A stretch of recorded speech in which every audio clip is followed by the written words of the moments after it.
got so much motherfucking design on right now. Bring it down, bring it down, make it come out. I got 3 whole thoughts, I'm the guap, bitches on my line, and you know. Assalamualaikum warahmatullahi wabarakatuh. Halo teman-teman, kembali lagi bersama saya Al-Aksan Rizky Ramadhani dari SMK Negeri 1 Cilengsi. Pada kesempatan kali ini kita akan melanjutkan tentang MTCNA dengan materi IP address dan subnetting. Materi yang bakal kita bahas kali ini itu ada pengenalan IP address dan subnetting, IP publik dan IP dan private, class full dan classless addressing, kasus subnetting 1, 2, dan 3, konsep block subnet, IPv4 delivery type, konsep switch, dan router. Yang pertama itu ada pengenalan IP address. IP address atau yang bisa kita sebut juga dengan Internet Protocol Address adalah alamat unik yang diberikan ke setiap perangkat yang terhubung ke jaringan internet.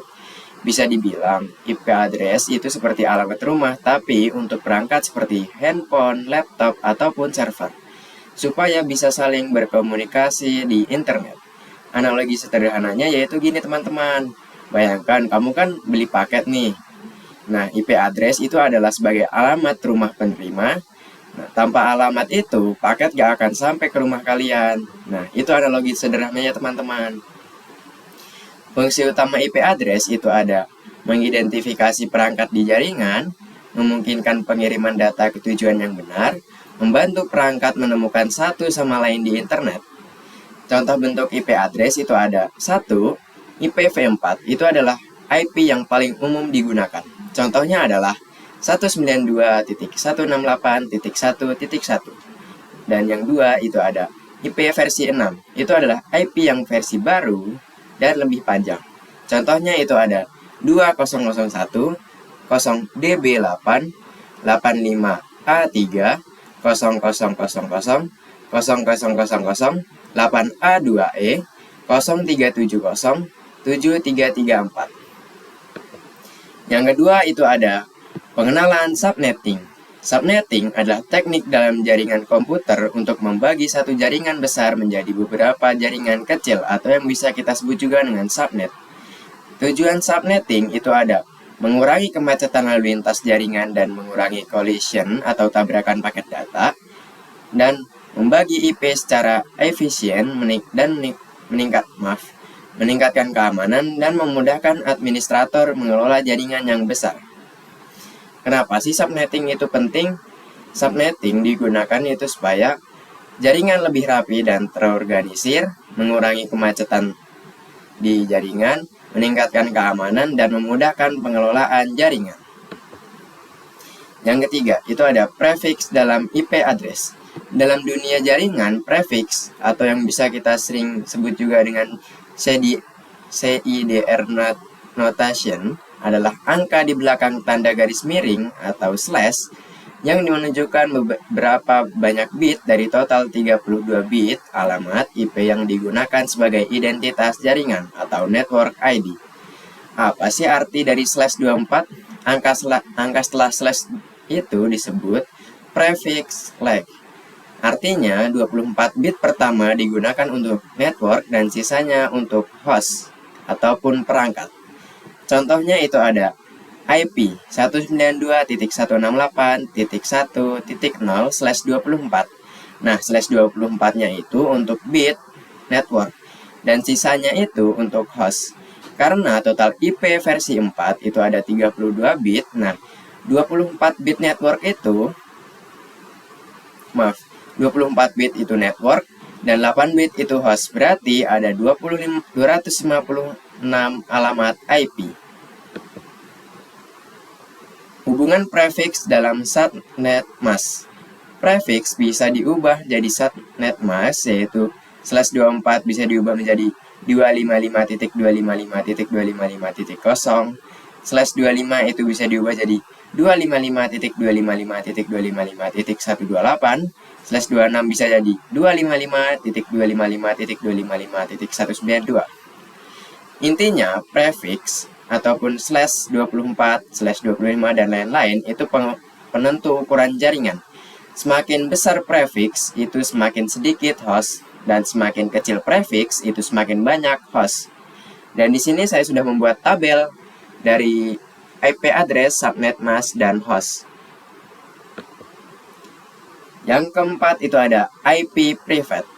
IP private adalah alamat IP yang hanya berlaku di dalam jaringan lokal ataupun LAN, seperti rumah atau kantor, dan tidak bisa diakses langsung dari internet. Rentangnya dibatasi pada 3 blok, yaitu 10.0.0.0 sampai dengan 10.255.255.25, 172.16.0.0 sampai dengan 172.31.255.255, serta 192.168.0.0 sampai dengan 192.168.255.255, sehingga bisa digunakan ulang di jaringan berbeda tanpa konflik global. Ia diberikan oleh administrator jaringan secara gratis dan meningkatkan keamanan karena perangkat tersembunyi di balik router. Jangkauannya itu ada lokal. Alamat ini hanya berlaku dan dikenali di dalam jaringan internet Anda sendiri. Keunikannya itu ada. Keunikan. Harus unik di dalam satu jaringan lokal, tetapi bisa sama dengan jaringan lokal milik orang lain. Misalnya, jutaan orang di dunia menggunakan IP 192.168.1.1 di rumah masing-masing tanpa saling bentrok. Aksesibilitas. Tanpa dapat diakses langsung dari internet, ini memberikan lapisan keamanan dasar karena perangkat Anda tersembunyi di balik router. Biayanya yang gratis dan dapat diatur sendiri tanpa perlu izin ISP. Yang kelima ada IP publik.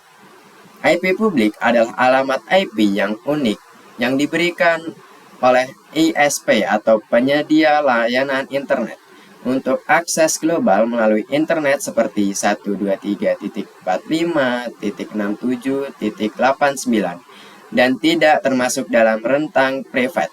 Setiap IP publik harus unik di seluruh dunia agar tidak bertabrakan, memungkinkan perangkat berkomunikasi lintas jaringan tanpa batasan. Jangkauannya itu global. Alamat ini unik di seluruh dunia. Tidak boleh ada dua perangkat di internet yang memiliki IP publik yang sama secara bersamaan.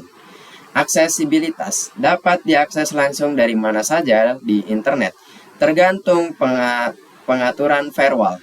Biaya biasanya berbayar, termasuk dalam paket langganan ISP. Untuk IP publik yang bersifat statis atau tidak berubah-ubah, biasanya dikenakan biaya tambahan.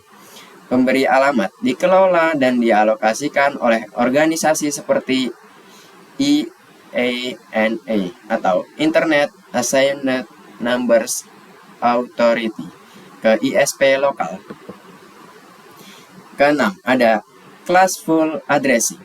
Classful addressing adalah metode yang membagi rentang alamat IPv4 menjadi 5 kelas tetap atau A, B, C, D, dan E berdasarkan oktet pertama, di mana subnet mask ditentukan secara default seperti /8 untuk kelas A atau 1 sampai 126 dan seterusnya, /16 untuk kelas B 128 sampai 198 dan seterusnya, dan /24 untuk kelas C 192 dan 2 sampai 233.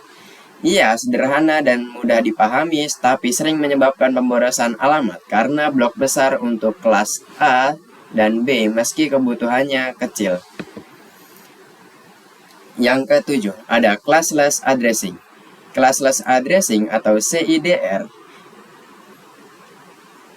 Classless menggunakan CIDR atau classless interdomain routing yang memungkinkan subnet mask variable atau VLSM ditulis seperti 192.168.1.0/24 sehingga alamat bisa dibagi sesuai kebutuhan tanpa terikat kelas. Metode ini lebih efisien dan menghemat sumber daya dan mendukung jaringan modern seperti dengan skalabilitas tinggi. Ketujuh, itu ada kasus subnetting 1. Untuk melakukan subnetting, proses subnetting Anda akan melewati prefix yang sesuai, subnet mask, IP network, IP broadcast, range IP yang digunakan. Prefix dan subnetting itu adalah menentukan jumlah IP yang bisa digunakan. IP network adalah tanda alamat pada suatu jaringan LAN. IP broadcast adalah alamat IP yang digunakan untuk melakukan pengiriman informasi ke semua host yang ada pada jaringan LAN tersebut. Mencari prefix kelas A itu ada 10.0.0.0 sampai dengan 10.255.255.255. Kelas B ada 172.16.0.0 sampai dengan 172.31.255.255. Kelas C itu ada 192.168.0.0 sampai dengan 192.168.255.255. Contohnya itu ada, misalkan nih ya, ada 12 PC pada suatu ruangan lab komputer dan IP yang digunakan itu adalah IP kelas B.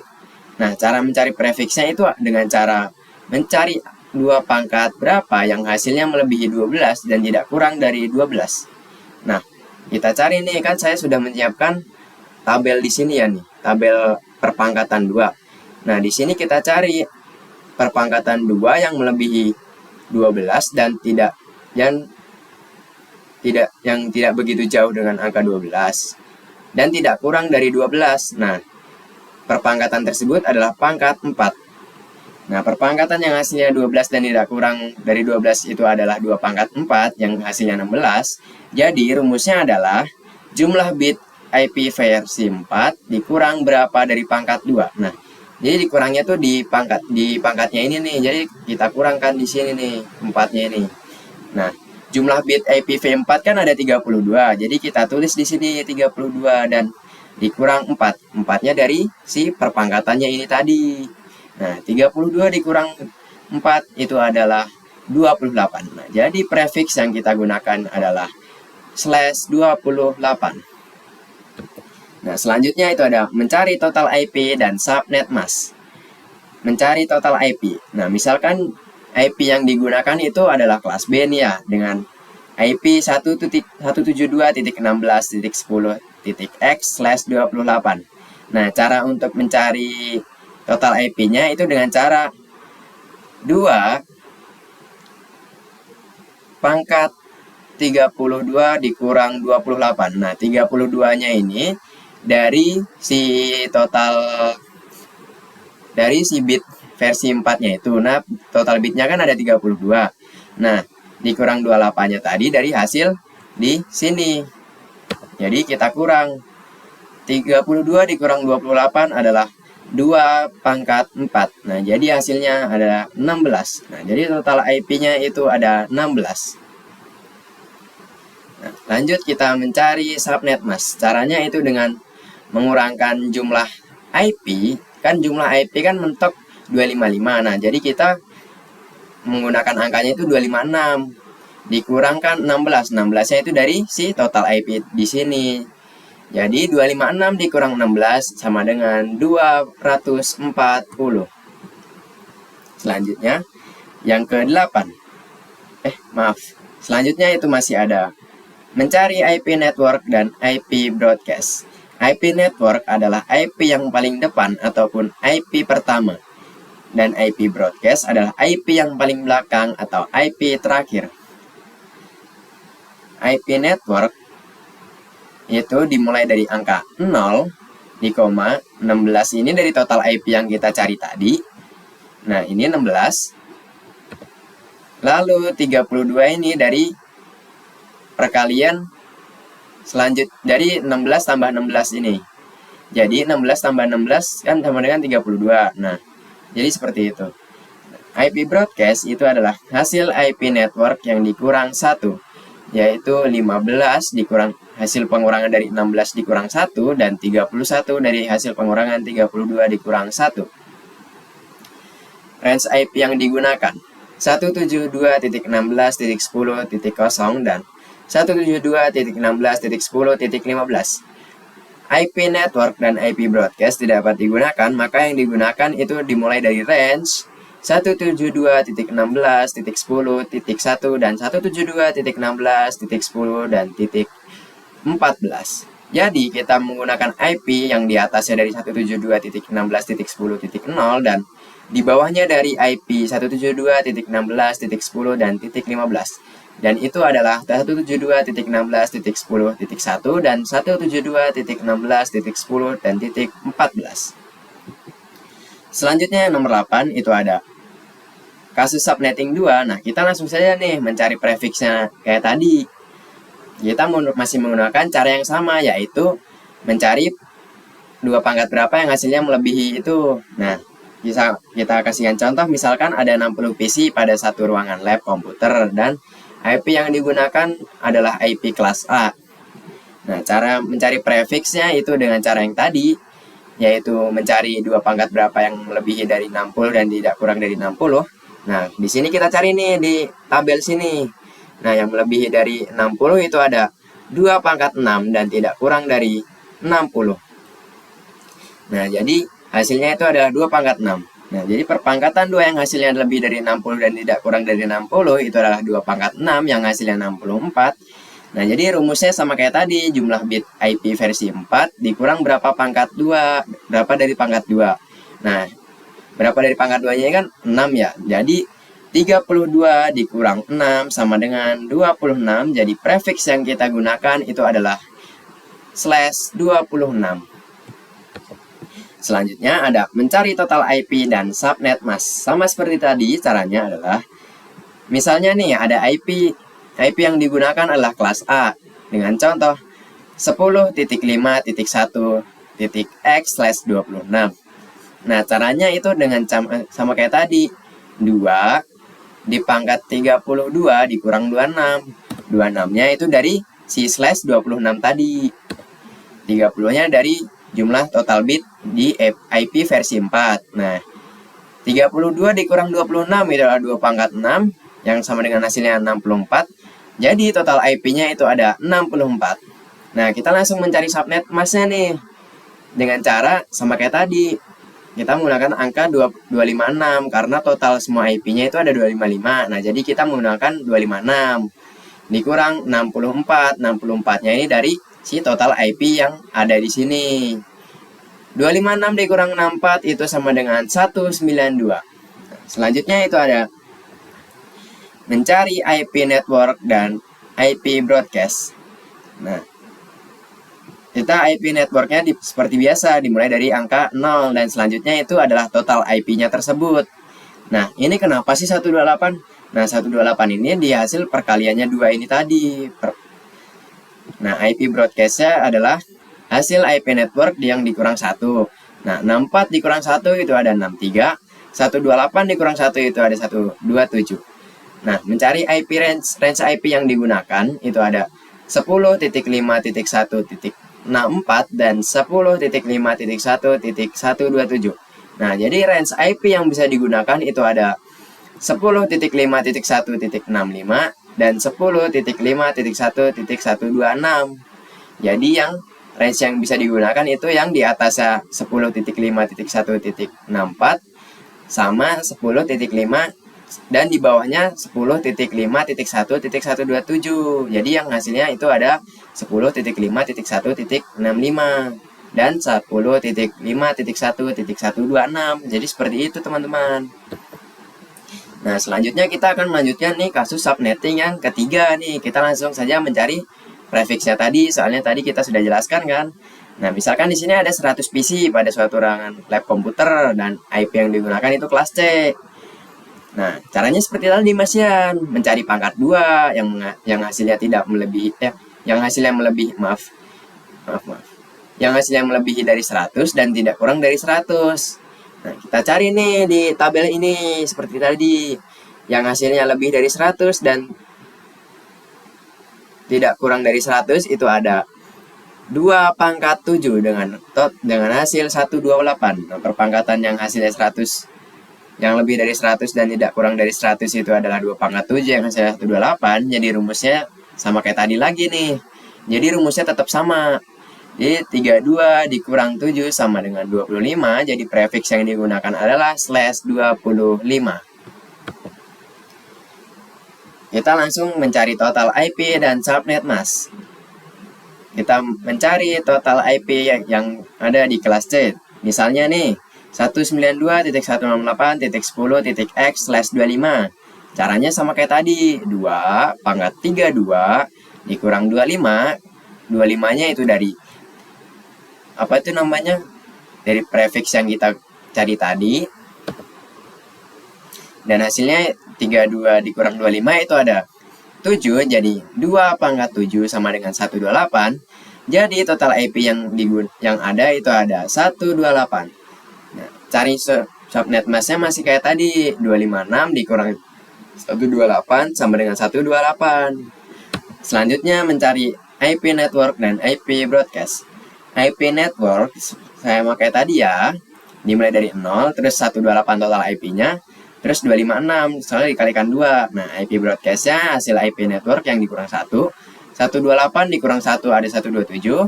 256 dikurang 1 ada 255. Nah, jadi range IP yang digunakan adalah 192.168.10.0 dan 192.168.10.127. Nah, range IP yang bisa kita gunakan itu ada yang di atasnya ini ya, yang di atasnya 192.168.10.0 jadi 192.168.10.1 dan yang kurangnya dari 192.168.10.127 yang hasilnya adalah 192.168.10.126. Jadi range IP yang kita gunakan itu ada di 192.168.1.10.1 dan 192.168.10 dan .126. Yang ke-9 itu ada konsep block subnet. Konsep block subnet atau yang kita sering sebut juga dengan subnet size atau interval adalah fondasi dalam perhitungan IP address classless atau CIDR. Sederhananya, ini adalah jarak atau lompatan dari satu network ke network berikutnya. Rumus dasar block subnet itu ada block subnet sama dengan 256 dikurang nilai desimal subnet mask. Nah, contohnya jika kita menggunakan /26, maka subnet masknya adalah 255.255.255.192. Jadi, angka di oktet terakhir adalah 192, maka block subnet sama dengan 256 dikurang 192. 256-nya itu dari sini tadi, dari rumusnya, dan 192-nya itu dari angka terakhir dari subnet masknya ini, yang hasilnya adalah 64. Contoh IP-nya itu ada 192.168.1.0/26 atau blok 64. 1. Subnet 1 192.168.1.0 mulai dari 0.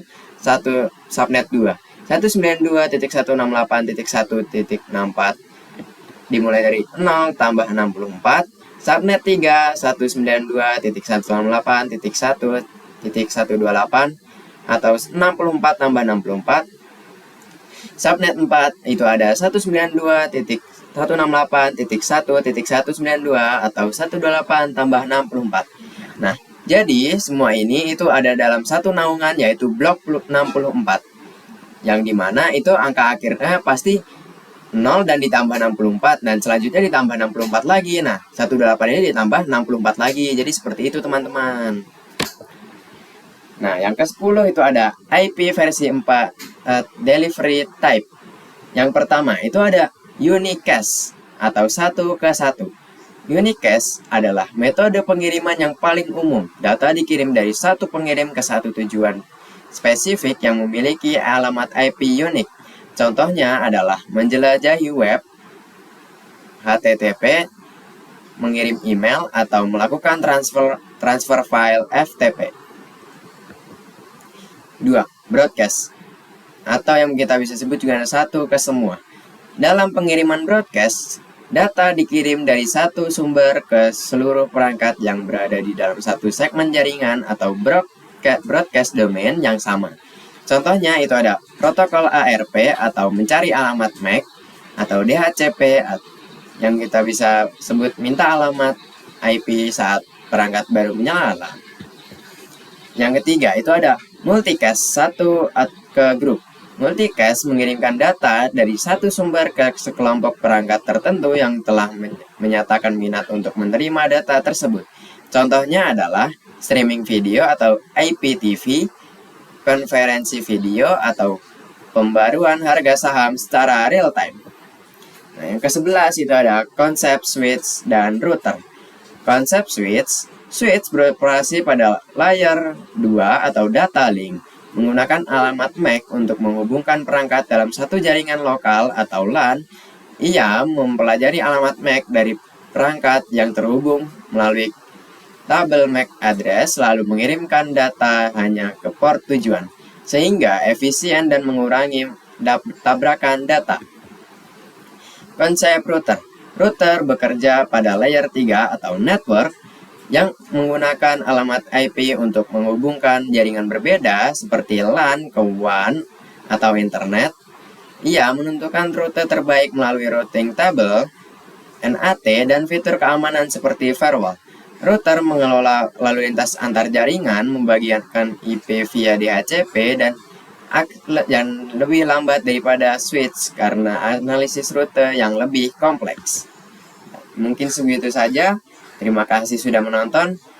Sampai jumpa.